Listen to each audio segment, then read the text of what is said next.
deviens président de Côte d'Ivoire. Mais ce sont les Ivoiriens qui vont faire de moi un président. Ce sont les Ivoiriens, mon peuple, qui va faire de moi président. Donc pourquoi quand moi je vais être président et puis ils vont aller vivre où? Mais ils vont vivre en Côte d'Ivoire parce que c'est en Côte d'Ivoire ils m'ont élu. Et c'est en Côte d'Ivoire ils ont fait de moi un président. Moi, si moi je suis un président de Côte d'Ivoire, dans mon programme, mon premier programme là, c'est de reprendre l'éducation et la formation et la conscience des Africains, surtout des Ivoiriens. Ça, ce sera mon premier programme. Ça. Parce qu'il y a longtemps, on a perdu tout ça. Avoir des droits, pour que les droits soient reconnus. C'est-à-dire, nous, on négocie, on commande l'amour dans notre propre pays. Voilà la réalité. Vous comprenez? Vous comprenez? C'est-à-dire, comme si leur hégémonie dans le secteur économique en Côte d'Ivoire ne suffisait pas. Aujourd'hui, il faut faire la politique pour venir nous arracher notre pays. Parce que qui fait la politique aspire à diriger la Côte d'Ivoire. Si des Libanais ont des partis politiques en Côte d'Ivoire, mais on attend quoi? Regardez vous-même, regardez, je vais vous montrer quelque chose rapidement. Regardez ça. Libanais qui est maire chez vous. Ce monsieur-là, il célèbre des mariages chez nous, à Makori.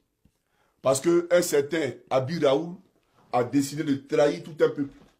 Un certain Abi Raoul se médiocre parce qu'il ne fout rien à Makori. Il n'a construit aucune infrastructure à Makori, aucune route à Makori. Et nous allons en parler parce que j'ai plein de vidéos. Là, on est en train de mener un combat contre les Libanais. Mais j'ai plein de vidéos où on parlera de Makori. Ben, ce Abi Raoul, il a trahi toute la Côte d'Ivoire. Comme si lui, Abi Raoul, il pouvait être son statut de maire à Abidjan, être maire, bien entendu, à Beyrouth. Agent au maire à Beyrouth, est-ce qu'il pouvait le faire? Jamais. Est-ce que même M. Laurent Gbagbo, qui permet à l'Assemblée africaine de faire la politique là, est-ce que lui peut faire la politique au Liban? Jamais. Vous voyez un peu comment on est égaré. L'histoire des Ivoiriens me rappelle un peu l'histoire des Noirs américains, au temps de Martin Luther King, qui luttaient pour les droits de vote, d'être reconnus comme des citoyens libres et égaux au même titre que les Blancs. Et c'est ce combat qu'on est en train de mener dans notre propre pays. Ben, la Côte d'Ivoire, il ne faut pas se mentir, il ne faudrait pas se leurrer. La Côte d'Ivoire appartient aux Libanais. Et on est en train de lutter aujourd'hui pour avoir des droits, pour que les droits soient reconnus. C'est-à-dire, nous, on négocie, on commande l'amour dans notre propre pays. Voilà la réalité. Vous comprenez? Donc, j'aimerais dire que c'est le PPACI qui a envoyé un Libanais dans mon village pour aller filmer les miens. Vous comprenez? Toi qui me regardes là, tu peux aller filmer un village libanais pour narguer un fils du Liban. Tu peux le faire. Mais on a vu des frères ivoiriens qui ont accompagné ce Libanais, soi-disant Sam. Il ne sait pas, mais il n'a pas envie de prononcer, lui, là, qui n'est pas un Africain. Sam, le menteur, le manipulateur. Ben, c'est tous des manipulateurs. On l'a envoyé dans mon village pour aller humilier les miens. Pour aller humilier les miens. Comme si moi, j'avais déjà grandi dans ce village-là. De toute façon, c'est mon village. Je ne vais pas renier ma terre. Mais au moins, c'est mon village. Mais lui-même qui est allé filmer là, ce Sam africain-là, quel est son village en Côte d'Ivoire? Donc, voici la légèreté. Voici comment nous, Ivoiriens, aujourd'hui, on a perdu la tête. Ça aurait été d'un village du ministre du président Ouattara. Est-ce qu'il pouvait aller faire ça là-bas? Il y a longtemps, on l'a arrêté, on l'a mis en prison. Mais pourquoi pour Johnny, on ne peut pas les prendre pour les mettre en prison? Pourquoi on ne peut pas l'arrêter? C'est ça, la réalité. Ne venez pas nous demander, non, pourquoi il n'a pas porté plainte, Johnny n'a pas porté plainte, je n'ai pas besoin de déposer une plainte. Quelqu'un qui fait une vidéo avec une arme à feu, et puis il te menace avec une arme à feu, en direct, mais le procureur là, on n'a pas besoin de lui dire rapidement, il saisit le dossier, et puis bien entendu, il le poursuit. Puisque même pour le braquage de la BCAO n'a pas porté plainte, mais le procureur de la République a poursuivi Laurent Gbagbo, puisque l'affaire a eu lieu en Côte d'Ivoire, sur le territoire ivoirien. Si je deviens président de Côte d'Ivoire, mais ce sont les Ivoiriens qui vont faire de moi un président. Ce sont les Ivoiriens, mon peuple, qui va faire de moi président. Donc pourquoi quand moi je vais être président, et puis ils vont aller vivre où? Mais ils vont vivre en Côte d'Ivoire, parce que c'est en Côte d'Ivoire ils m'ont élu. Et c'est en Côte d'Ivoire ils ont fait de moi un président. Moi, si moi je suis un président de Côte d'Ivoire, dans mon programme, mon premier programme là, c'est de reprendre l'éducation et la formation et la conscience des Africains, surtout des Ivoiriens. Ça, ce sera mon premier programme. Ça. Parce qu'il y a longtemps, on a perdu tout ça. Maintenant, ta première question, tu dis comment j'ai fait pour qu'on calme cette affaire. C'est ça qu'on est en train de faire là. Ce combat-là qu'on est en train de faire, la suite de TikTok, c'est ça qu'on fait. Comme on va commencer, bon, comme j'ai dit, j'ai tout fait le jeudi. Faites une conférence de presse. Vraiment faire appel. D'abord, pour descendre l'attention, demander pardon aux Ivoiriens, et puis interpeller. Interpeller, c'est pas seulement les Libanais en Côte d'Ivoire, mais interpeller le gouvernement libanais et les Libanais qui sont au Liban. C'est ce qui va se passer. Je vais terminer. Puisque vous avez été très éloquent dans votre allocution, vous avez dit de bonnes choses, mais en fait, est-ce que vous avez aussi une politique qui vraiment peut au moins alléger la tâche à nous? Ok, je vais terminer. Puisque vous avez été très éloquent dans votre allocution, vous avez dit de bonnes choses, mais en fait, est-ce que vous avez aussi une politique qui vraiment peut au moins alléger la tâche à nos frères, à nos consorts, à nos confrères qui sont chez vous en Liban, qui sont des, c'est-à-dire qui ne peuvent même pas être des taximans, même gardiens, ils ne peuvent pas être simplement seulement travailler dans les trucs durs comme au temps de l'esclavage. Je ne comprends pas. Et pour terminer, le monsieur de mon profil là, vous avez un lien avec ce monsieur, si je ne me trompe pas. Maintenant, pourquoi vous ne pouvez pas vous diriger vers là? C'est toujours en Afrique, et non seulement, même en Afrique du Nord, vous n'êtes pas là-bas, hein. C'est l'Afrique occidentale seulement, et c'est la côte seulement qui vous intéresse. Parce que moi, je ne comprends pas. On ne voit jamais des Libanais. Dans le Sahel, ils sont moins. Mais c'est la côte noire là, le golfe de Guinée qui vous intéresse. Pourquoi ce choix? Bon, ça, c'est le choix de chacun. Hein. Moi, j'ai choisi, mes parents ont choisi la Côte d'Ivoire et ça fait que je me suis retrouvé ici. Pour le Sahel, le nord du Sahel ou les autres, moi, je ne sais pas. Je ne sais pas. Tu vois. Et tu as demandé, est-ce que je ferais, pourquoi est-ce que moi je vais faire en sorte que les Ivoiriens vont dans les pays, par exemple, comme le Liban, tout ça, ils vont avoir accès à... Mais moi, quand je suis président de la République, je ferai en sorte que aucun Ivoirien va quitter la Côte d'Ivoire pour aller travailler ailleurs. Parce que je vais créer, c'est-à-dire je vais créer du travail et c'est l'Ivoirien d'abord. Monsieur, là, vous commencez à m'énerver. Arrêtez ça parce qu'on a vu le discours de Ouattara. Hein. Là, vous commencez à m'énerver. Donc, on n'est pas non, s'il vous plaît. Arrêtez. Ça arrête de trop. Vous ne pouvez pas dire que le discours là, c'est bon. Moi, j'arrête. La question, maintenant, répondant à la dernière question. Le monsieur de mon profil là, vous avez un lien, le Liban a un lien. C'est-à-dire, c'est un enfant direct. Son premier fils, c'est le Liban. Pourquoi, quand vous quittez là, vous ne vous diriez pas vers là, et c'est l'Afrique, le golfe de Guinée qui vous intéresse? Peut-être, je ne sais pas pourquoi ça les intéresse.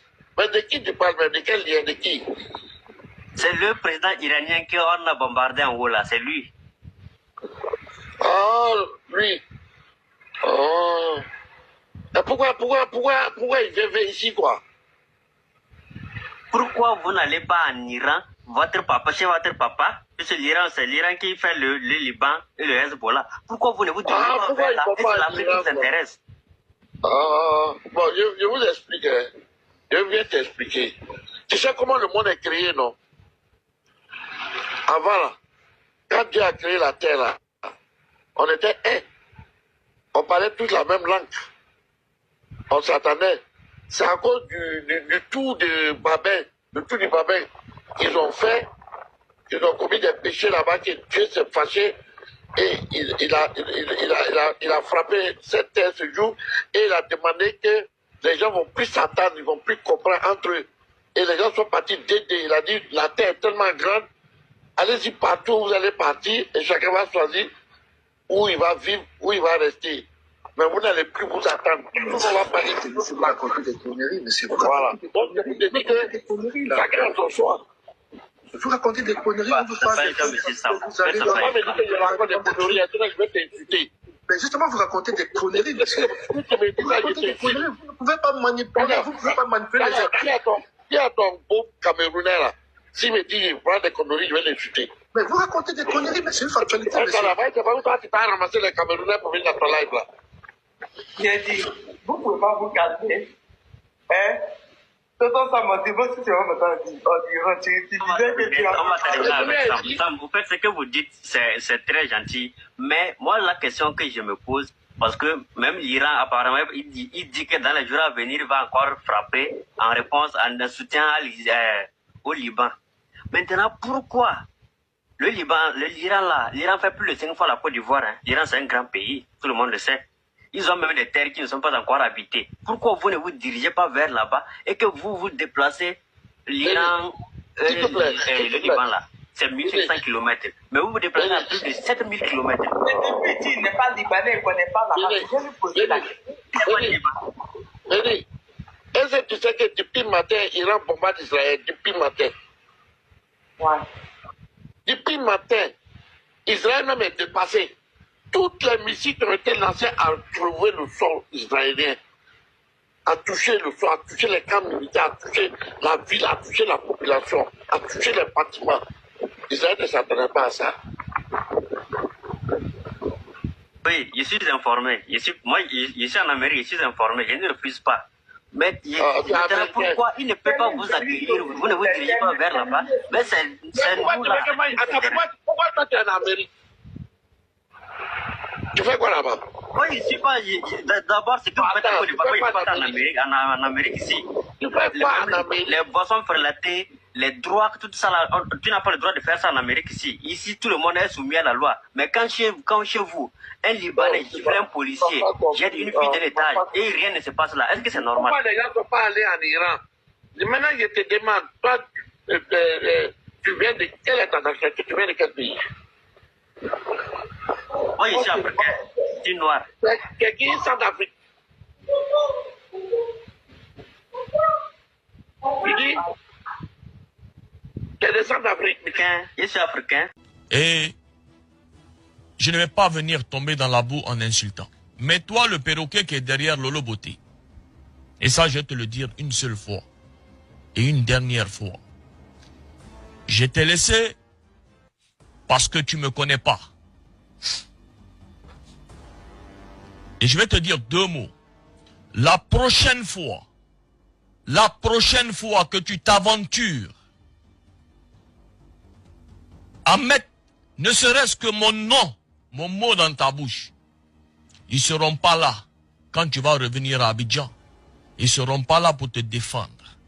J'ai tellement peur de Dieu, je ne veux pas que le malheur de quelqu'un passe par moi. Vous la menacez? L'unique l'a fait, c'est pas des menaces. Je la mets en garde. L'unique l'a fait, on s'est appelé, on a discuté. Tu es une maman, fais-toi respecter. Quant à toi, Lolo Beauté, comme vous voulez qu'on dise les noms.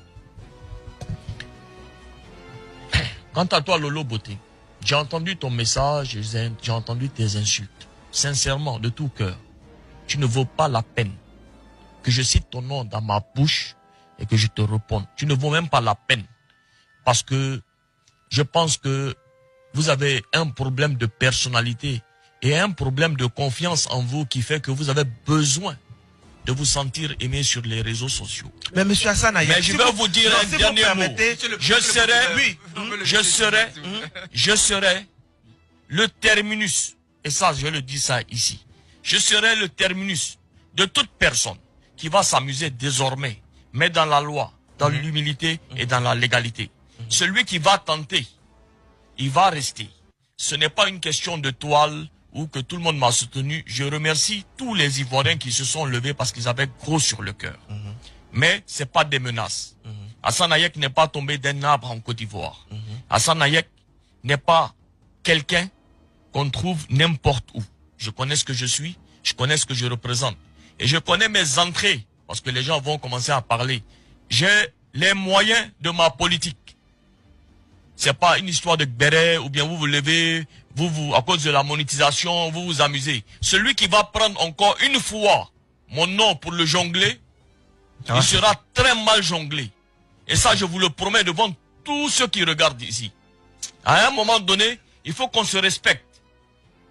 Et il faut qu'on respecte ceux qui nous suivent sur les réseaux sociaux. Celui qui va manquer de respect, ou va me manquer, c'est lui qui met mon nom dans sa bouche d'une manière ou d'une autre. Ce qui est sûr, vous allez voir qu'il y a un petit Libanais qui n'est rien. Il pèse peut-être 70 kilos. Mais il connaît ses droits ici en Côte d'Ivoire. Mais monsieur Hassan Ayek, c'est pas vous qui avez commencé tout ça. J'ai l'impression que vous attaquez les gens et puis vous victimisez. C'est très intéressant. Vous voulez qu'on revienne, hein? Parce que une chose que je ne comprends pas, pour le cas Makosso, vous avez été le président. Là, c'est un message. Frère Makosso Camille, c'est moi Hassan Ayek. Vous voyez ce qui se passe sur les réseaux sociaux lorsqu'on est à la recherche de buzz et de vues. Et sincèrement, je dis, je vais te parler une fois pour toutes. La première fois, tu as mis l'ivoirité et l'identité en jeu. Ça avait créé le buzz. Et vous avez eu des abonnés et des personnes qui sont venues vous soutenir parce que les gens ne connaissaient pas Hassan Ayek. Les gens connaissent Hassan Ayek. Vous avez essayé de faire cette histoire de Libanais. Et vous savez, ça aussi, on peut porter une plainte parce que c'est attiser la haine contre toute une communauté. Et toute personne qui va s'en prendre à moi désormais sur la route, vous serez responsable. Parce que vous dites d'une manière ou d'une autre, vous cherchez au Cameroun à apaiser les cœurs, mais vous venez gonfler les cœurs sur moi et la communauté libanaise. Ça, c'est de 1. Ceux qui s'assoient et s'asseyent dans un autre pays et qui vont dire enlevez-moi la nationalité, c'est une trahison au pays et à sa nationalité. Et ça aussi, on peut déposer une plainte pour trahison. Ça, c'est pas à mon niveau. Troisième chose, la cherté de la vie. La cherté de la vie, c'est pas l'autre. L'homme politique ivoirien est avant tout un homme et père d'enfants, qu'il soit dans l'opposition ou qu'il soit dans le RHDP, frère.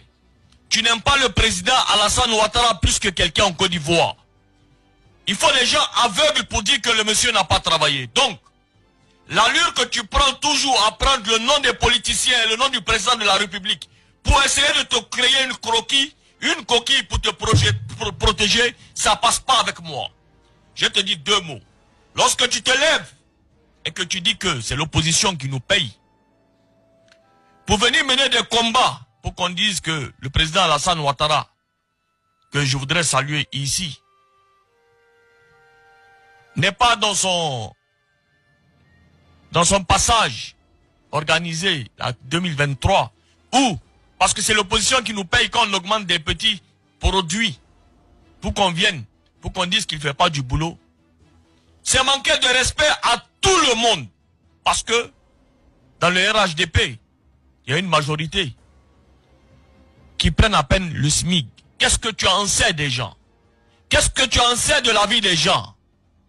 Et les Ivoiriens comme vous. Qu'est-ce que tu en sais de la vie des gens? C'est quoi pour toi une vie des gens? C'est quoi pour toi un combat? Dénigrer? Parler de blanc ou de noir? C'est ce qu'on nous apprend dans les religions? Toi, tu vas te lever pour dire que Libanais, tu vas mettre dans le discours d'un imam, pasteur? Pourquoi? Tu cherches quoi? En tout cas, frère, c'est la dernière fois, voilà mes dieux, voilà mes mains devant Dieu, que je m'adresse à toi. On n'a qu'à se libérer les vies. Libère ma vie, j'ai libéré ta vie. On n'est pas dedans. Monsieur Hassan Ayek, non, calmez-vous, calmez-vous déjà. Il faut qu'on se dise une fois. Il faut qu'on se dise une fois. Laissez-le finir. Makosso n'est pas mon ennemi, je ne suis pas son ennemi. Quand sa femme est décédée, je me suis levé. Moi-même, je suis allé au terrain Nangré. Il n'a pas fait de photos. Sa seule Lolo Beauté m'a vu. Quelqu'un qui a un souci avec quelqu'un, vous pensez qu'il va aller le deuil de sa femme? Je pouvais aller m'asseoir faire photo pour dire, bon, Hassan Ayek est venu, Makosso, pour chercher buzz. C'est pour lui dire, frère, reste dans ce que tu es, dans ton registre. Le nom de la Côte d'Ivoire me dépasse toi et me dépasse moi. Nous devons être des acteurs. Et quel que soit ce qui va se passer, si un jour, peut-être les gens vont venir dire, parce que je vais voir des vidéos dans ces 2 jours pour parler d'apaisement et de tout ça, il n'y a pas de souci. Mais toi et moi, on ne peut plus devenir amis. Je pense que c'est très clair. On va peut-être apaiser les cœurs pour le bien-être de tout le monde. Vous ne pouvez plus devenir amis. Pour la majorité. Mais toi et moi, je ne suis pas dans l'hypocrisie. Mais monsieur Hassan Ayek, je ne peux pas à vous poser. Si vous permettez. La première fois que le dossier est sorti dans le journal Le Sursaut, Je suis ivoirien d'adoption, je suis bien intégré. Nous aussi, nous avons le droit de choisir notre maire. Nous aussi, nous avons le droit de participer à la gestion de la commune parce que nous aussi, nous sommes les habitants de la commune. Donc, c'est ainsi qu'on a été élus. Donc, je suis d'abord conseiller municipal, j'ai été voté, élu par le peuple. Et en plus, il m'a nommé comme officier d'état civil. Officier d'état civil, ça veut dire que j'officie les mariages, je signe tous les papiers administratifs relatifs à la mairie. Le ministre des Sports et du loisirs non par arrêté, M. Mohamed Akis, chevalier du mérite sportif. Certes. La Côte d'Ivoire, il ne faut pas se mentir, il ne faudrait pas se leurrer. La Côte d'Ivoire appartient aux Libanais. Et on est en train de lutter aujourd'hui pour avoir des droits, pour que nos droits soient reconnus. C'est-à-dire, nous, on négocie, on commande l'amour dans notre propre pays. Voilà la réalité. Vous comprenez? Vous comprenez? C'est-à-dire, comme si leur hégémonie dans le secteur économique en Côte d'Ivoire ne suffisait pas. Aujourd'hui, il faut faire la politique pour venir nous arracher notre pays. Parce que qui fait la politique aspire à diriger la Côte d'Ivoire. Si des Libanais ont des partis politiques en Côte d'Ivoire, mais on attend quoi? Regardez vous-même, regardez, je vais vous montrer quelque chose rapidement. Regardez ça. Libanais qui est maire chez vous. Ce monsieur-là, il célèbre des mariages chez nous, à Makori. Parce qu'un certain Abi Raoul a décidé de trahir tout un peuple. Un certain Abi Raoul se médiocre parce qu'il ne fout rien à Makori. Il n'a construit aucune infrastructure à Makori, aucune route à Makori. Et nous allons en parler parce que j'ai plein de vidéos. Là, on est en train de mener un combat contre les Libanais. Mais j'ai plein de vidéos où on parlera de Makori. Ben, ce Abi Raoul, il a trahi toute la Côte d'Ivoire. Comme si lui, Abi Raoul, il pouvait être son statut de maire à Abidjan, être maire, bien entendu, à Beyrouth. Adjoint au maire à Beyrouth, est-ce qu'il pouvait le faire? Jamais. Est-ce que même M. Laurent Gbagbo, qui permet à l'Assemblée africaine de faire la politique là, est-ce que lui peut faire la politique au Liban? Jamais. Vous voyez un peu comment on est égaré. L'histoire des Ivoiriens me rappelle un peu l'histoire des Noirs américains.